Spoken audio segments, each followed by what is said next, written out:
Good morning, all of you. Once again, I welcome you all on my YouTube channel. Today, we are going to study the third chapter of The Footprint Without Feet. The name of the chapter is The Midnight Visitor. It is written by Robert Arthur. The Midnight Visitor is a story about Oswald, a secret agent who is expecting to get a very important report. Another secret agent, Max, threatens him with a pistol, demanding the report. Does Oswald outwit him? Does Oswald outsmart him? Let us read the story. Oswald didn't fit any description of a secret agent Fowler had ever read. So Oswald was a detective, spy, and secret agent, but he didn't have the qualities one looked for in a detective. Fowler was a writer. He went to meet Oswald because he wanted to write something about detective. When Fowler met Oswald, he found that Oswald didn't possess all the qualities possessed by detective in movies and fiction. Fowler had already read in fiction about the detectives description that most of the secret agent in films and fictions are really heroes. They are in the category of tall, handsome, and have lithe bodies. Also, there are beautiful women around them. They use all high-tech gadgets and do daredevil stunts. But here, when Fowler met Oswald, he found that Oswald didn't possess all the qualities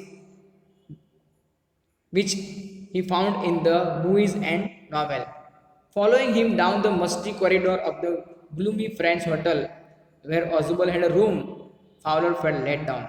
So Fowler felt let down means Fowler he got disappointed when he followed Oswald down the musty corridor. When he followed Oswald in the musty of a bad smell corridor passage of the gloomy, very dark French hotel where Oswald had a room. Oswald had a room in a very gloomy, very dark French hotel, and Fowler, he followed him down the musty corridor of a bad smell passage.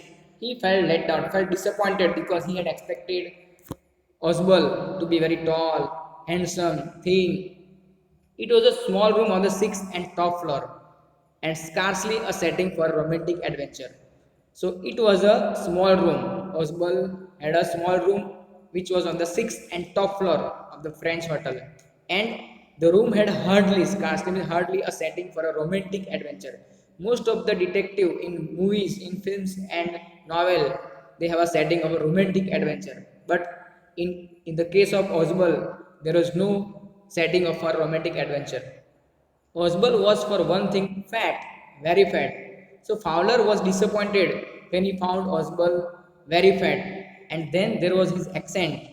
So Oswald was he was different than the other detective, according to Fowler. So first, that Oswald was very fat, and the other reason why he was different because there was his accent.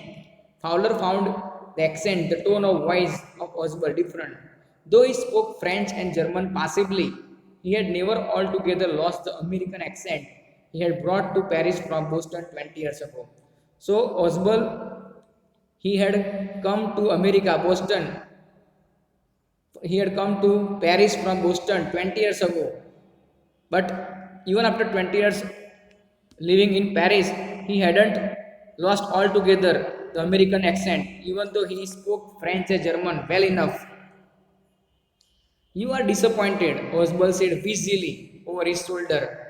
So Oswald said wheezily, breathlessly over the shoulder of Fowler that he was disappointed because he had expected Oswald to be very tall, lean, very handsome, and all surrounded by beautiful women around him using technology, gadgets. But he found Oswald very fat with a very accent, American accent mixed with French and German. So you are told that I was a secret agent, a spy, dealing in espionage and danger. So why Fowler was disappointed because he was told that Oswald was a secret agent, a spy, dealing in spying and danger. You wish to meet me because you are a writer, young and romantic. And Fowler, he had a wish to meet Oswald because he was a writer, he was young and romantic.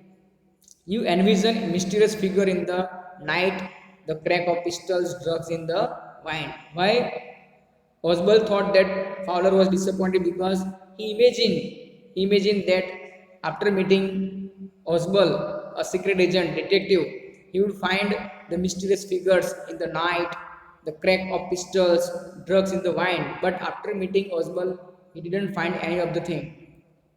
Instead, you have spent a dull evening in French music hall with a sloppy fat man. So, against the expectation of Fowler, when Fowler met Oswald, he had to spend a dull evening, boring evening in a French music hall with a sloppy, carelessly dressed fat man, who instead of having messages slipped into his hand by dark-eyed beauties, gets only a prosaic telephone. Prosaic means ordinary telephone call, making an appointment in his room. So Fowler had expected that he would he had imagined mysterious figure in the night, the crack of pistol, drug in wine, but when he met Oswald, he had to spend a dull evening in a French music hall with a carelessly dressed fat man, who instead of having a message slipped into his hand by a very beautiful, dark-eyed young woman, he only gets only a prosaic, ordinary telephone call, making an appointment in his room.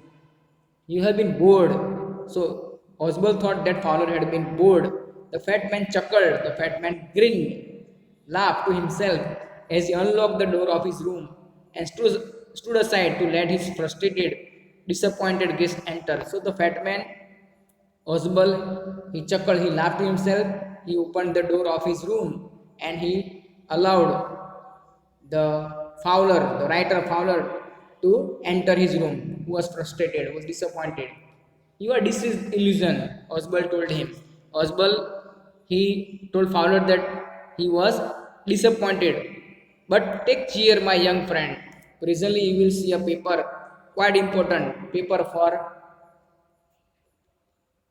which several men and women have risked their to lives come to me. So Oswald tried to bring cheer on the face of a Fowler by saying that even though Fowler was disappointed, but a smile would come on his face when he would see a paper. He talked him about the paper which he was going to receive, a quite important paper for which several men and women, several spy, detective, they have risked their lives. So somebody was going to come to receive them. Some days soon that paper may fail affect the course of history. So Oswald talk about the important paper which would change the course of the history. In that thought is drama, is there not? So which was a dramatic melodrama, which would bring melodrama. As he spoke, Oswald closed the door behind him. Then he switched on the light. So as he spoke, as he talked about the important paper to Fowler, he closed the door behind him and then he switched on the light. And as the light came on, Fowler had his first authentic means genuine sensation, excitement of the day. So as the light came on, when he switched on the light, when Oswald switched on the light of the room, Fowler had his first genuine sensation, excitement of the day. For halfway across the room, a small automatic pistol in his hand stood a man. So Fowler had a first genuine sensation of the day when he found halfway across the room a man was standing with a pistol in his hand, a small automatic pistol in his hand. Oswald blinked a few times. Oswald, when he found a man holding a pistol in his hand, he started blinking his eyes a few times. Max, he wheezed. He spoke breathlessly that Max, you gave me quite a start. So surprisingly, when Oswald found Max in his room, he told him that Max had given him quite a start. Start means he had given him a surprise, shocked. I thought you were in Berlin because Oswald thought that Max must be in Berlin. He had been in Berlin for some time. What are you doing here in my room? So Oswald asked Max the reason what he was doing in his room. So Max was slender, a little less thin than tall, with features that suggested slightly the crafty, pointed countenance of a fox. So Max was slender, means lean and thin.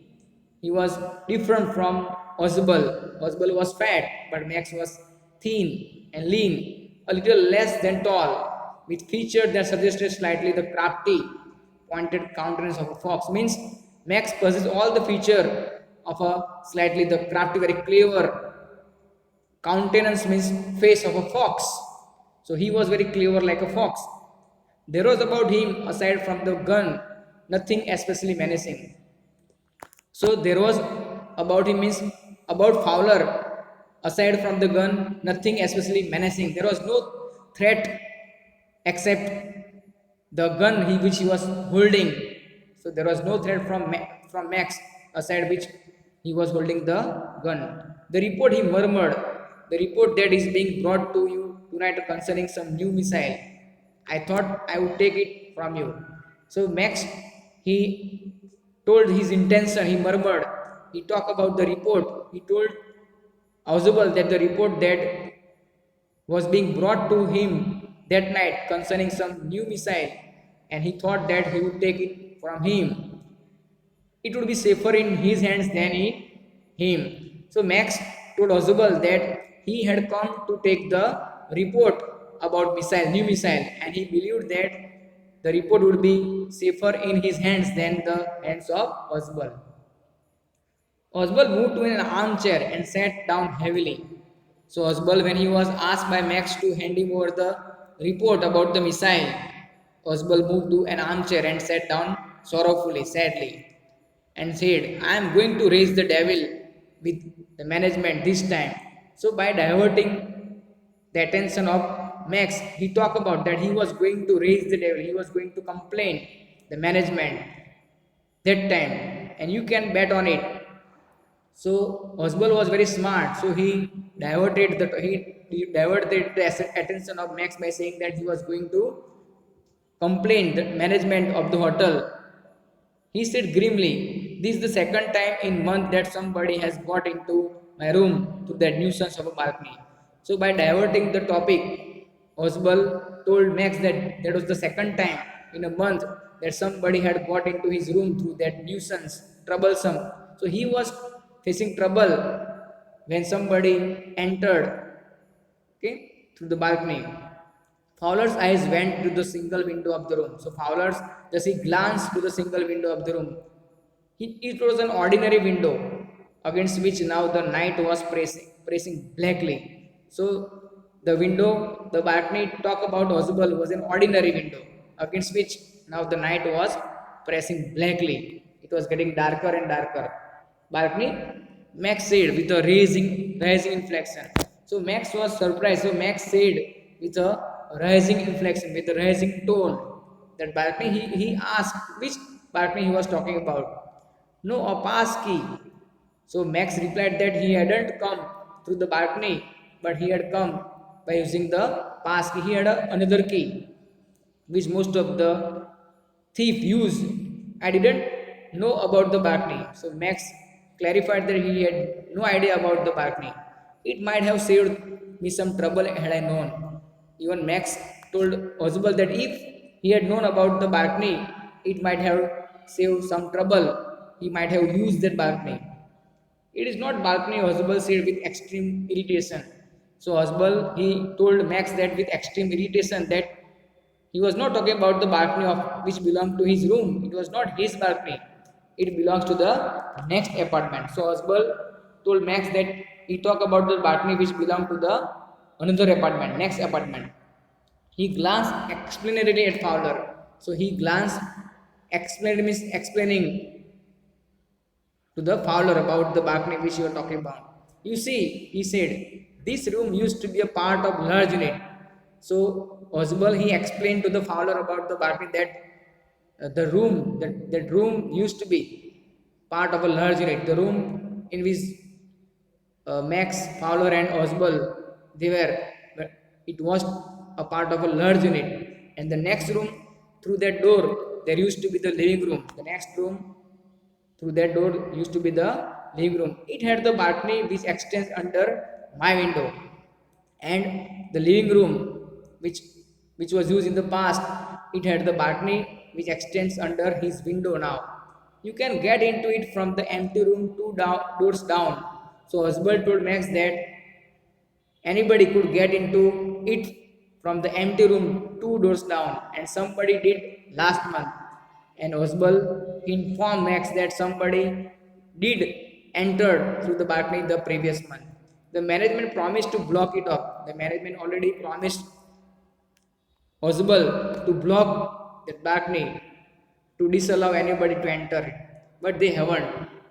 But management they haven't kept the promise. Max glanced at Fowler, who was standing stiffly, not far. So Max he looked at Fowler, who was standing straight, not far from Oswald, and waved the gun with commanding gesture, with body language. Max was waving the gun with a commanding gesture, body language. Please sit down. Max ordered Fowler to sit down. We have a wait of half an hour, I think, because they would have to wait half an hour to receive the paper, according to Max. 31 minutes. So Oswald said moodily that they had to wait 31 minutes to receive the paper, important paper. The appointment was for 12:30. So Oswald informed Max that the appointment to receive the paper at 12:30. I wish I knew how you learned about the report, Max. So Oswald told Max that he wished he knew how Max had come to know about the report of the missile. The little spy smiled heavily. The Max smiled wickedly. The little spy Max smiled wickedly. And we wish we knew how your people got the report. So both Oswald and Max both are very smart. So Max in reply he told that they wish they knew how the people of Oswald they got the report of missile. But no harm has been done. I will get it back tonight. But Max he told the intention that no harm had been done and he would get back those report that night. What is that? Who is at the door? Suddenly they heard the knocking at the door. So Max asked about what is that? He talked about who is at the door. Fowler jumped at the sudden knocking, and Fowler jumped at the sudden knocking at the door. Oswald just smiled. That will be the police, he said. Oswald informed Fowler that the knocking at the door was done by police. I thought that such an important paper as the one we are waiting for should have a little extra protection. So Oswald told Max that as he was getting important paper of missile, so the police was going to come for extra protection. I told them to check on me to make sure everything was alright.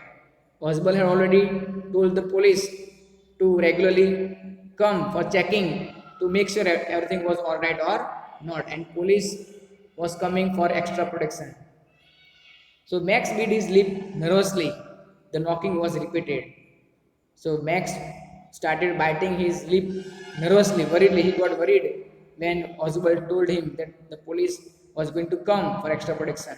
The knocking was repeated. What will you do now, Max? So Oswald asked tauntingly that what he would do then.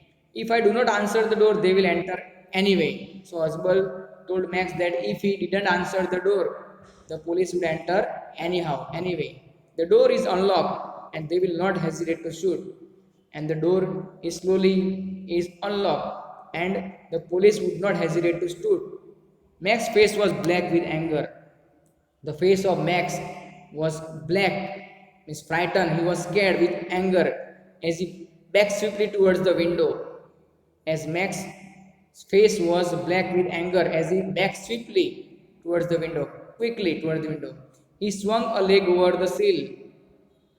So Max swung a leg over the sill stone. Send them away. He want Oswald to send the police away. I will wait on the balcony. So he swung a leg over the stone of the window, but he want Oswald to send the police away. He would wait on the balcony. Send them away or I will shoot and take my chances. So Max threatened Oswald by saying that he had to send the police, otherwise he would shoot and take all his chances. The knocking at the door became louder and a voice was raised. Mr. Hosbal, Mr. Hosbal. So was somebody kept on knocking at the door and it became louder and the voice was raised. Somebody said, "Oh, Mr. Hosbal, Mr. Hosbal." Keeping his body twisted so that his gun still covered the fat man and his gaze, the man at the window grasped the frame with his free hand to support himself. So Max kept his body distorted so that his gun still covered the fat man Oswald. His guest Fowler. The man means Max at the window. He grabs the frame with his free hand to support himself. Then he swung his other leg up and over the window sill. So he kept the support by with his free hand, and then he swung his other leg up and over the window stone. The doorknob turned. The doorknob turned. Swiftly Max pushed with his left hand to free himself from the sill. And swiftly means quickly. Max pushed with his left hand to free himself from the stone of the window and dropped to the balcony. And then as he dropped, he screamed once shrilly. So when Max dropped himself on the balcony, at the time he screamed, he shouted shrilly. The door opened and a waiter stood there with a tray, bottle, and two glasses. So the door was opened by the waiter, and a waiter he was standing there with a tray, a bottle, and two glasses. Here is the drink you ordered for when you returned, he said. The waiter told Oswald that he had brought a drink he had ordered for when already he had ordered that when he returned the waiters would bring drink for him. So the waiter had come with a drink and he set the tray on the table. Deftly, skillfully, he uncorked the bottle and left the room. Deftly means skillfully, he uncorked the bottle and left the room. White faced, frightened, Fowler was frightened, stared after him. So Fowler was frightened, Whiteface is frightened, and he started staring after him. But he stammered, the police.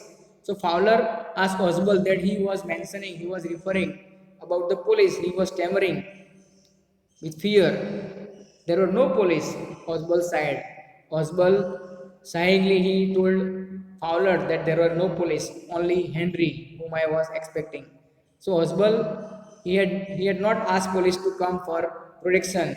He was only expecting Henry. But want that man out on the balcony? Fowler began. So Fowler then he began that what about Max who was out on the balcony? No, said Oswald, he won't return. So Fowler he was worried about Max that Max would come back. But Oswald told him that Max would not return. There is no balcony because there was no balcony. So in this way, the story, the Midnight Visitor, the story about two detectives, how Oswald, who was a very fat, how he outsmarted his another detective, means Max. Thank you. I hope you have understood the lesson.